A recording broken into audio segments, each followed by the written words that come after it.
Hi, my name is Justin DeRoy, And my name is Jesus Ferrer Ramirez. and you are listening to Movie Fan Geek Out. Yes. No longer two guys in a cup. Two guys in one cup. Oh wait, no, that's adult entertainment. I'm sorry, we're getting those titles mixed up again.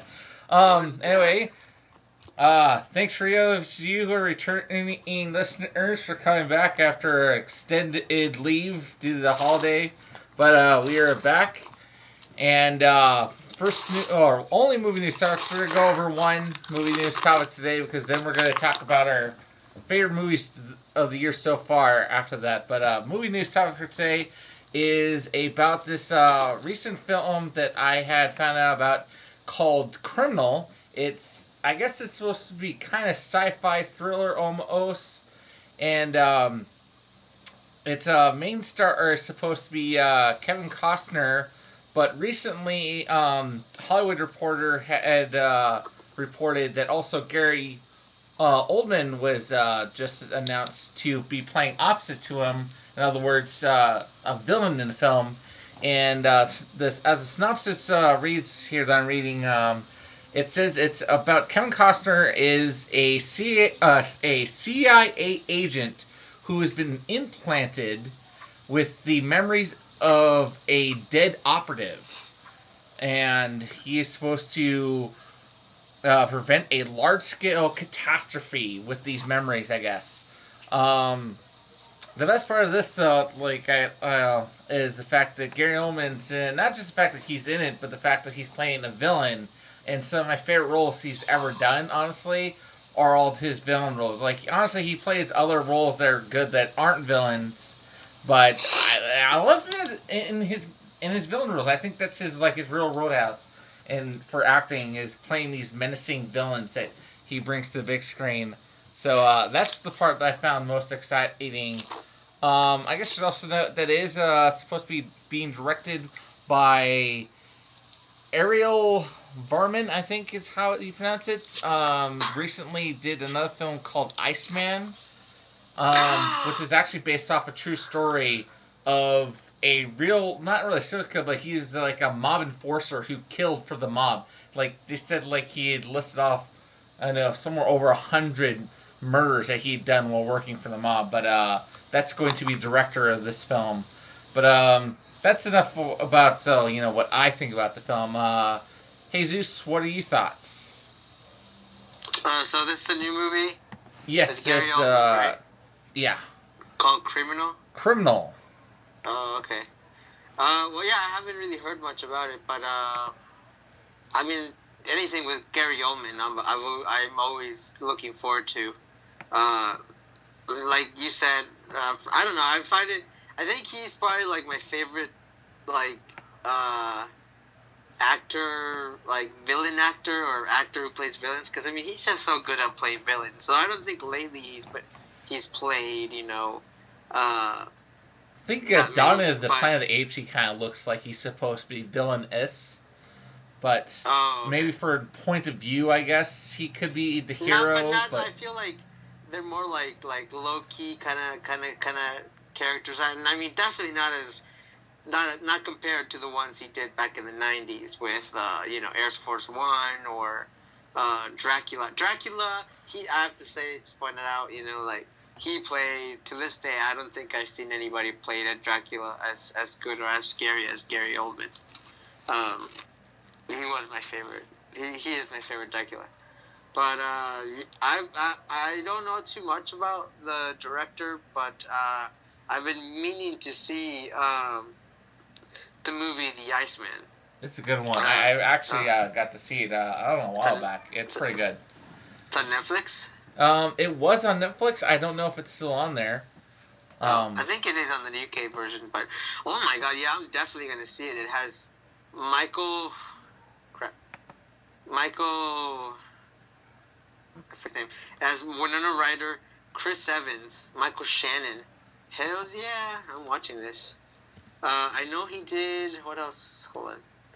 Ariel Vrooman, you said? Mm-hmm. Is the director. Yeah. I'm checking his IMDb to see what other stuff he's made. The Iceman. Yeah, definitely. Criminal. And it said it has Eric Bana and Kevin Costner. Yeah. Oh, okay, yeah. Yeah, I'm looking forward to it All right. when it comes out. I guess then with that, we'll go ahead and move on to the last part of the show. Jesus, you can go ahead and introduce this. Okay, well, yeah, my topic for today is going to be favorite movies of the year, the best movies I've seen this year so far. We are in July, like mid-July, around mid-July. And yeah, I've seen quite a few good films, and so I would like to go ahead and recommend them. Let me just bring this up real fast. Okay, so runners up for the best films I've seen this year in theaters is going to be, of course, X-Men: Days of Future Past. I gave that 3.5 stars, but it was still very, very entertaining. Probably the best superhero film of the year. That's coming out this year, I believe. After that is Enemy with Jake Gyllenhaal. And it's a very independent film, but a guy who pretty much like discovers that there's like another guy that looks just like him living on this planet, and he, but it's not his twin. So he goes making his business to go and find out who exactly this person is. I gave that movie 3.5 stars. Sorry, I gave X-Men: Days of Future Past 3.5 stars, not 4.5 stars. 3.5 stars also was for Enemy. And the third runner-up is Snowpiercer, a movie that I recently saw with Chris Evans and Tilda Swinton. And the movie is directed by Jun Ho Bong. I hope I pronounced his name right. For those of you who don't know who he is, he did a movie called The Host, which is, I believe, the most known here in the United States, among others. But yeah, Snowpiercer, I guess so far it's being considered by many the best movie of the year. Have you heard about it, Justin? I heard very little about it, but yeah, I've heard good things. I think you would love it. You would love it. And it's about pretty much like, it takes place in the future, an apocalyptic scenario, where like most of the world has died because of an experiment gone bad. So now the world has pretty much in like this major ice age, and there's very few people, alive, and they're all pretty much, or most of them are on board this huge ass train, that pretty much is like in perpetual motion, traveling, going around the world. And in this train, there's like a class system. Like the wealthiest of the wealthier are like are at the front of the train, and like the poorest of the poor are the way in the back. And so I guess people in the back just got tired of just being treated like shit, literally, and so they make their way all the way to the train, to take over the train. So it's a very violent, but it doesn't. It's like a very like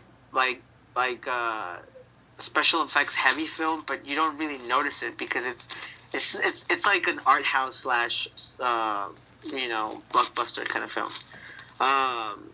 But yeah, anyway, those are my runners up. I gave Snowpiercer 3.5 stars, and my 3 favorite movies I have seen this year in theaters.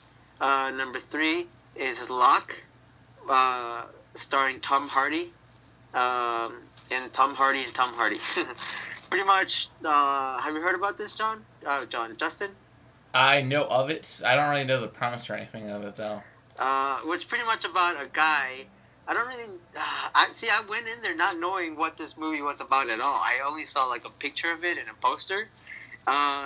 But it's pretty much about this guy who's having a really tough day, like a shitty day, and he is pretty much on his way to confront like the reason why his day has gone bonkers. Like, he did something in the past that screwed up his life entirely.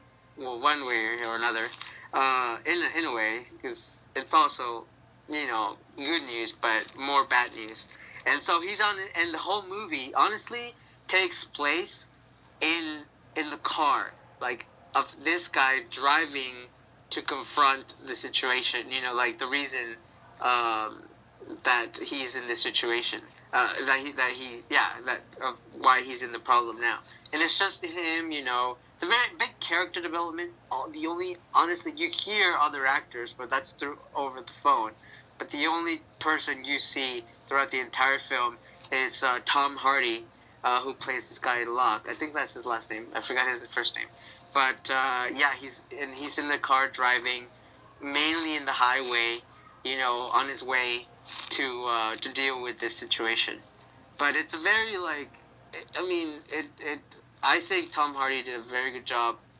I'm not so keen on the direction, but I like the screenplay and I loved Tom Hardy's performance. I think without him, I probably would have walked out the theater, to be honest with you, because he really held it up quite nicely. That was number 3. Number 2 is the Grand Budapest Hotel, starring Ralph Fiennes, Tilda Swinton again, and a whole lot of other British people. The movie is directed by Wes Anderson, and this one's about, if I can remember correctly, because I saw this like the very beginning of the year, I think, about a guy whose wife has died, and I think the wife has left him complete ownership of this big famous hotel, I believe. I think that's what the premise is. I'm not entirely sure. But anyway, like, because of this, like, the wife's, I think it's his wife, I'm not sure. But this lady's, who left him, in charge of the hotel, her family finds out, and pretty much, like, they try to kill this guy because it's like, oh, no, that cannot happen, and whatnot. But this guy is actually a good guy, and he's trying to do good. But it's a complete art house. For those of you who don't know Wes Anderson, if you look him up, all his films are just big, like heavy on the set designs, very eccentric on the performances as well. But this movie, I really liked it because it was really entertaining. You normally don't see Ralph Fiennes playing these kind of characters. Normally he's very serious or playing villains like Gary Oldman. But here he's goofy and comedic, and I think that's that made the movie much better. And then my favorite film of the year, it comes from new writer-director Gillian Robespierre, sorry for butchering the names. And the name of that movie is called Obvious Child, and it stars I call her Phoenix from the Ashes, Jenny Slate, Jake Lacey, and Gabby Hoffman. For those of you who don't know Jenny Slate, she used to work on SNL after being booted for some reason. And recently, she has a minor role, on and off again on Parks and Rec. Oh, that's right. She's amazing in this film. Honestly, like, this whole movie, it's like a very indie flick. I guess a lot of people call it like a very feminist because it deals with abortion. But it's just, I feel it's a simple story told very well. The performances are very sincere. Like, this girl, she's a comedian, she's a stand-up comedian. She worked in SNL. So you kind of normally you're not accustomed to seeing these actors play these kind of performances and doing them very well. Like, this is a comedic performance, but at the same time is very, very dramatic. And I think Jenny Slate really pulled it off, and not just her, like, everybody in the cast, like, is very good. Like, there's a lot of comedians in this film. It takes place in New York City, like, in the life over there, I guess. But, no, that's, like, honestly, like, the one movie that I've truly enjoyed watching, like, the most this year. So, yeah, those are my favorite movies of the year.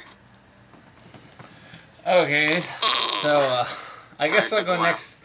I think I'm gonna go by try and list mine off by genre. I don't have a huge list. One of them actually, Jesus has already mentioned. I go genre with comic book film, I guess. I wouldn't say action because there's an action film I wanted to give an honorable mention after this one, but yeah, definitely Days of Future Past is on my list for one of my favorites of the year so far because not only is it from one of my favorite comic books, it's also deals with time travel, one of my favorite types of sci-fi, and I thought it was really kind of cool, intriguing, kind of like time travel story and stuff like that. I would probably actually rate it a little bit more better than you did. I actually give my rating a 4. I think I liked it slightly better. Then after that, for an action genre for my favorite of the year so far, I would say oh yeah, Edge of Tomorrow. I really enjoyed that one actually, and a lot of people didn't like it. Some people were saying it's because marketing was poor. I'd say maybe that, and just they just didn't really entirely understand what the movie's about, maybe, which could actually be because the marketing was so poor. I don't know, but I thought it was really cool. Again, it's another time travel type thrill and stuff like that. Yeah. Don't want to give away too much about it, so I don't need it. But it's a cool action flick mixed with time travel. Um, then actually the only movie I can that I probably list that I didn't see in theaters, but actually I just recently got to see. It was actually from late last year. Is yeah, Prisoners. I recently just got to see that. That was an excellent film. Particularly because I love the kind of suspense films where like they kind of keep you guessing, and I thought they did very well to try and like always throw you off the scent of who the actual villain was in the film. And it wasn't really until like near like the very end that I really like it kind of dawned on me, and like you got all the clues and like, oh, that's who it was. Like, and I love that when you get those type of films because I hate it when it's too predictable, and they did really well with that one. But I would give this one a 3. I didn't even rate the last one. And then if I was gonna go back and rate Edge of Tomorrow, I'd probably give that one a 3.5. And then lastly, I'll give favorite comedy of the year so far is definitely gotta be 22 Jump Street. Particularly because like one of the best parts of the film is that it really plays on the fact that it's a sequel. They know it's a sequel, and they're making like kind of like all these kind of funny hints and jokes about it being a sequel. Particularly when the opening jokes in the film is like they're just moving into the new office and stuff like that. That's supposed to cross the street from 21 Jump Street to now a building on 22 Jump Street. And they make this joke as they're like moving to their new building, and they're like, "Hey, do you think if we like do really well on this case that we maybe get another pay bump in our budget and get to even better building?" It's like, I don't know, maybe. And then as they're walking into the building, you see across the street there's this construction site, and it says 23 Jump Street condominiums coming soon. Basically making a joke like, oh yeah, they're already like trying to hint that there could be a third one. And then like I don't want to give too much away, but then the end credit scenes was just absolutely hilarious. Like this joke that they make about all these other sequels and stuff like that to this film, and it just gets ridiculous, and it was just hilarious. And yeah, definitely my favorite comedy of the year. So and I'll rate this one. Prisoners is not from 2014. No, I said. That I've watched this year. Oh, okay, yeah. Okay, well then next recording I'm gonna do that as well, because there's like a lot of movies that I saw this year. It was just a movie I'd seen this year, not necessarily from this year. But yeah, I just wanted to put it on there because I actually really enjoyed it. Oh, okay. No, it was a good movie. I'll give you that. Like, I loved the way it was shot, and I loved like the performances. I mean, most of them. But it was kind of, it just, like, I don't know, like, it's like that kind of movie where, like, it just makes you feel like, makes you never to want to go to, like, any of those it just reminds me of, like, the neighborhoods from, like, the Silence of the Lambs, huh? Oh, yeah. Like, it's just, like, neighborhoods in the United States you do not want to go to, because, like, yeah, you just feel like there might be serial killers, like, staring at you through their windows. It's like, No. Anyway, then to just finish, I was going to rate, because honestly I thought it was like a near perfect comedy. I'd actually rate it pretty high. 22 Jump Street as 4.5 actually. So yeah, that's my list. And that's going to actually end it for us then. yes. So thanks for tuning in, and as always, I like to just ask that you like the podcast. Be sure to share with friends and comment. And goodbye. Goodbye.